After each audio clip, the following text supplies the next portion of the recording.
I used to disappear on purpose. Not because I lost interest, not because I found someone else, but because I needed to know if you would still be there when the silence lifted. That is the confession most men will never make. We go quiet, we pull away, we let the phone ring and watch your name glow on the screen, and we do nothing. Not because we feel nothing, because we feel everything. And the silence. It was never empty. It was full of fear, full of questions I could not ask with words. Would you stay? Would you wait?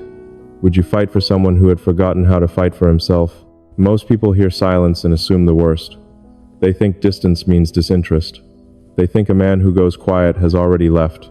But you heard something different. You heard the test underneath the silence. And you did the one thing no one had ever done before. You did not leave. You did not beg. You just stayed. And that terrified me more than any argument ever could. Before I tell you what that silence really meant, I need to know something about you first. I am going to present 4 situations. 4 moments where you must choose between 2 paths. One path is safe, the other is dangerous. There are no right answers, only honest ones. Comment A or B down below. Your answer will reveal your true nature. Dilemma 1. You have been seeing someone for 3 months. He is kind. He is consistent. He remembers the small things, the way you take your coffee, the song you mentioned once in passing. Then one evening, he tells you something.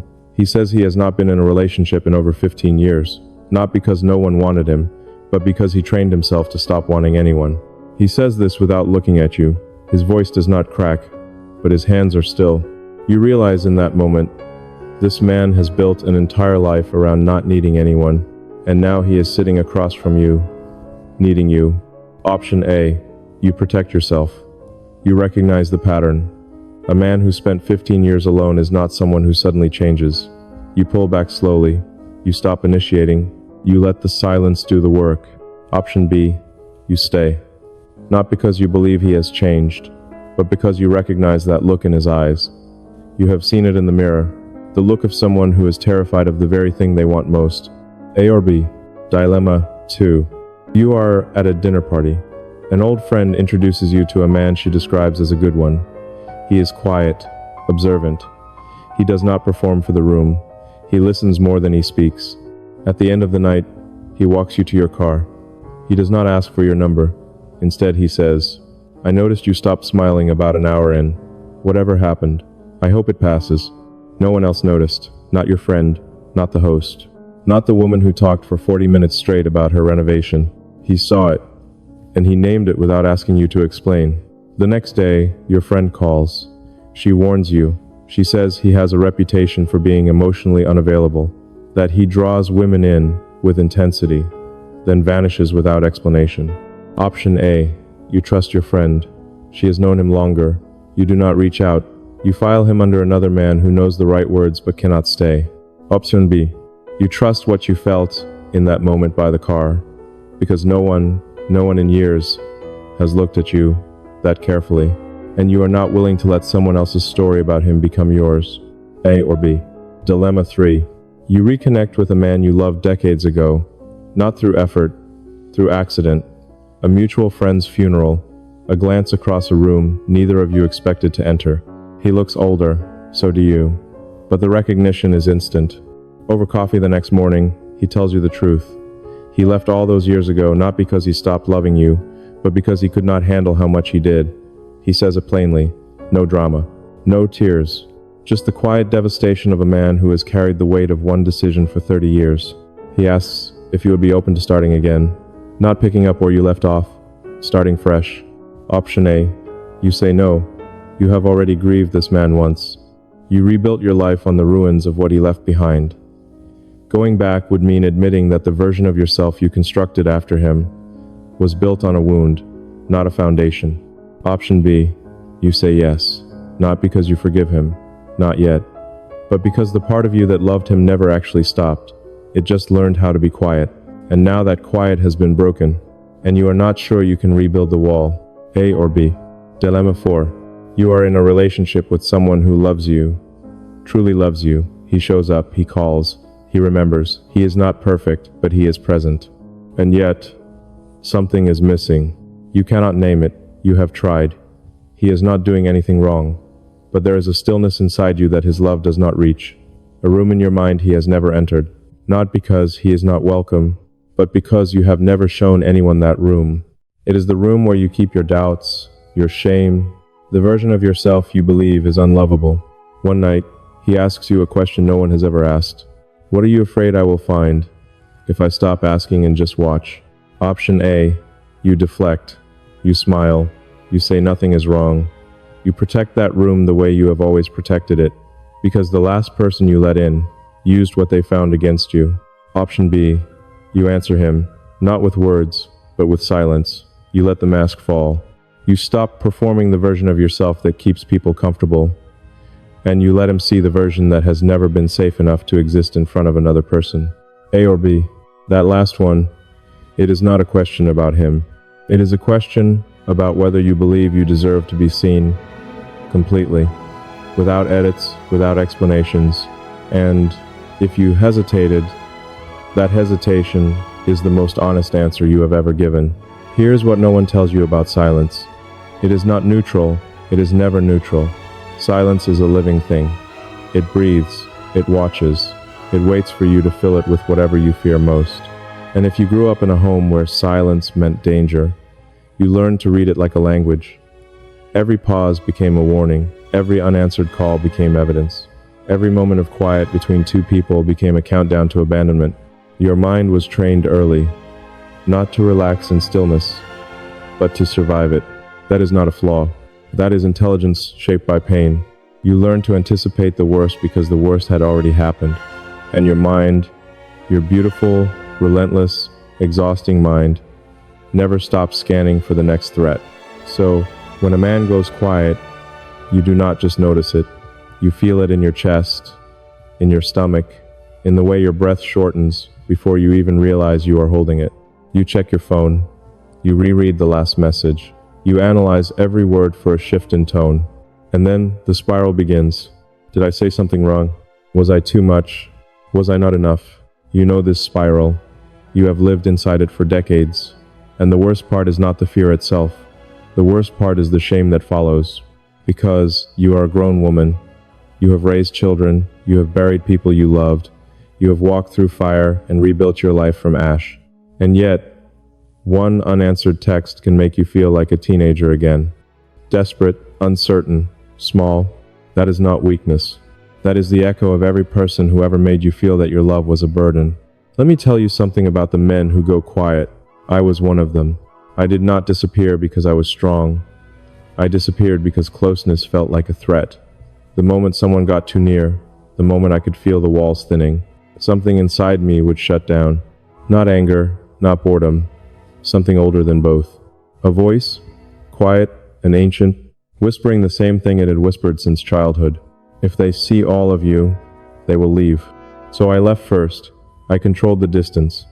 I chose the silence because at least in silence, I could not be rejected. I called it independence. I called it strength. I called it not needing anyone. But the truth I could not say for years, is that I was terrified, not of you, not of love, of being loved, and then losing it. Because once you have been truly held by someone, once you have felt what it is like to be known, the idea of going back to emptiness becomes unbearable, and so the mind makes a calculation. A cold, protective, devastating calculation. Better to never have it than to have it and lose it. That is the architecture of avoidance. That is the blueprint of every man who has ever pulled away from a woman who was getting too close. It was never about her. It was never about something she did wrong. It was about a wound so old, he forgot it was there. Until she touched the exact place where it lived. And here is where the regret begins. Because the women who stayed, the ones who did not run when the silence came, they were not naive. They were not desperate. They were not lacking options. They stayed because they recognized the silence for what it was. Not rejection, not punishment. A test. An unconscious, terrified, desperate test. Will you leave me the way everyone else did? And the women who passed that test, they did not do it by fighting. They did not do it by demanding answers. They did not send 10 messages or issue ultimatums. They passed it by simply remaining present, steady, unbothered on the surface, aching underneath, but still there. And that presence, that quiet, unshakable presence, is the rarest thing a human being can offer another. Not grand gestures, not passionate declarations, just stillness in the face of someone else's storm. But here is what I have never told anyone. The test was never about you. It was about me. Every time I went quiet, every time I withdrew, every time I let the silence stretch until it ached, I was not testing your loyalty. I was testing my own worth. I needed to know, does someone stay when there is nothing to gain? When I am not charming? When I am not performing? When I am just the hollow, frightened version of myself that I have spent a lifetime hiding? Because there is a part of every guarded man, a room he has locked since childhood, where he keeps the version of himself that was never good enough. Not good enough for his father's approval, not good enough for his mother's attention, not good enough to be chosen without earning it first. That room is dark, it is quiet, and he has built his entire personality around making sure no one ever finds the door. But you found it. You did not knock, you did not demand entry, you simply sat outside it and waited. And that patience, that willingness to exist near someone's pain without trying to fix it, that is what broke me open. Not your words, not your beauty, not your intelligence, though all of those things are real. What broke me was your stillness, the way you let the room breathe, the way you did not fill every silence with noise, the way you trusted that if something needed to be said, it would be said when it was ready. Most people cannot tolerate that kind of waiting. Most people need answers, certainty, a clear signal that they are wanted. But you understood something that most people never learn, that the deepest form of love is not in the words someone says. It is in what they are willing to endure without hearing any words at all. And here is the part that will reframe everything you have heard so far. The test was real. The silence was real. The fear was real. But the moment you stayed, the test stopped being a test. It became something else entirely. It became the first time in my life that someone's presence felt safer than my own solitude. And I did not know what to do with that, because my entire identity was built on the idea that I did not need anyone, that I was complete alone. That silence was my fortress, and isolation was my strength. And then you walked into that silence, and you did not try to fill it. You just existed in it, beside me, without agenda. And in that moment, the fortress did not feel like protection anymore. It felt like a prison I had built with my own hands. Brick by brick, year by year, relationship by failed relationship. And you, without even trying, you showed me the door I had bricked over decades ago, not by tearing it down, by sitting so close to it that I finally wanted to open it myself. That is the revelation. The silence was never the test. You were never the one being tested. The test was whether I could survive being loved by someone who refused to leave. And for the first time in my life, I did not want to run from the answer. Let me tell you what happens after the wall comes down. It is not what you expect. There is no dramatic moment, no tearful confession over candlelight, no sudden transformation where the guarded man becomes an open book. It is quieter than that, and slower, and more fragile than either person is prepared for. What happens is this. He starts to stay in the room, not just physically, emotionally. He stops reaching for the exit when the conversation gets heavy. He stops changing the subject when you ask how he really feels. He does not become someone new. He becomes someone he forgot he was. The version of himself that existed before the armor, before the rehearsed distance, before he learned that disappearing was easier than disappointing. And that version, that original version, is terrified because he has not used those muscles in decades, the muscles of honesty, of presence, of letting someone see him flinch and not pretending it did not happen. He will stumble. He will go quiet again, not because he is reverting, but because the habit of silence does not die in a single season. It dies slowly, one staid conversation at a time, one morning where he does not check whether you are still there because he finally believes you are. And here is what I need you to understand about your role in this. You did not fix him. You did not heal him with your patience. You did not rescue a broken man and reassemble him into something worthy. That story is a lie we tell ourselves to romanticize suffering. What you did was something far more difficult and far less celebrated. You refused to participate in his pattern. Every other person in his life played the role he unconsciously assigned them. They got frustrated by the silence. They demanded explanations. They escalated. They left.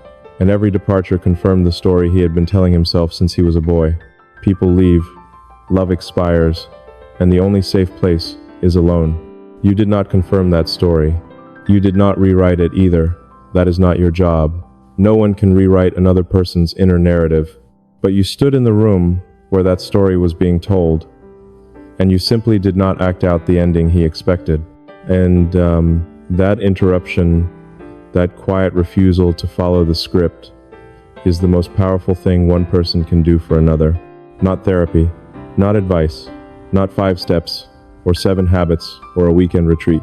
Just presence, steady, unglamorous, unrewarded presence, the kind that does not ask for credit, the kind that does not need to be acknowledged to continue, the kind that shows up on Tuesday the same way it shows up on the worst night of his life.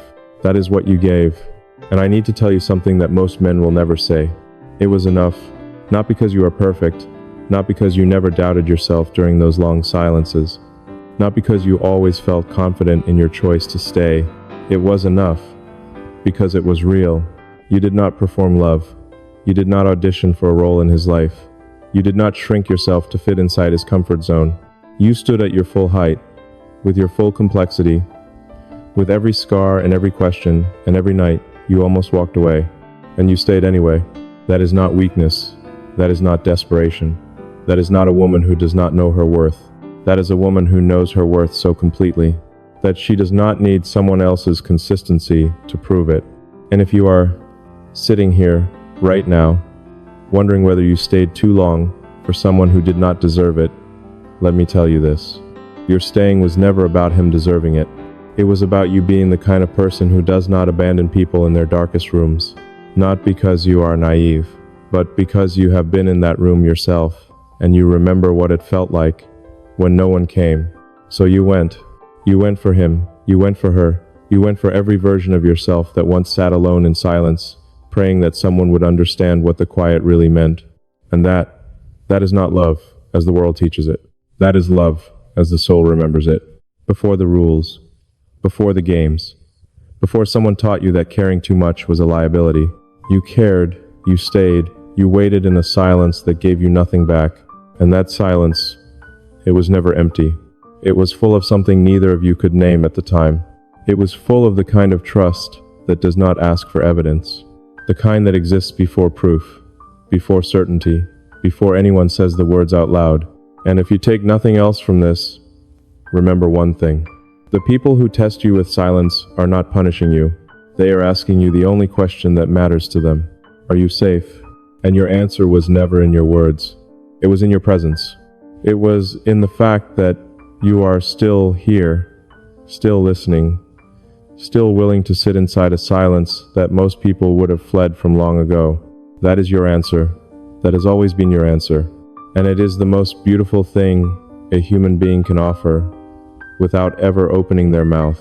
If this reached something inside you that you have not visited in a long time, subscribe, stay. Let this channel be one of the quiet rooms where you do not have to explain yourself. And in the comments, tell me, which dilemma did you choose, A or B? And, more importantly, which one did you wish you had the courage to choose? I will be here, in the silence, reading every word,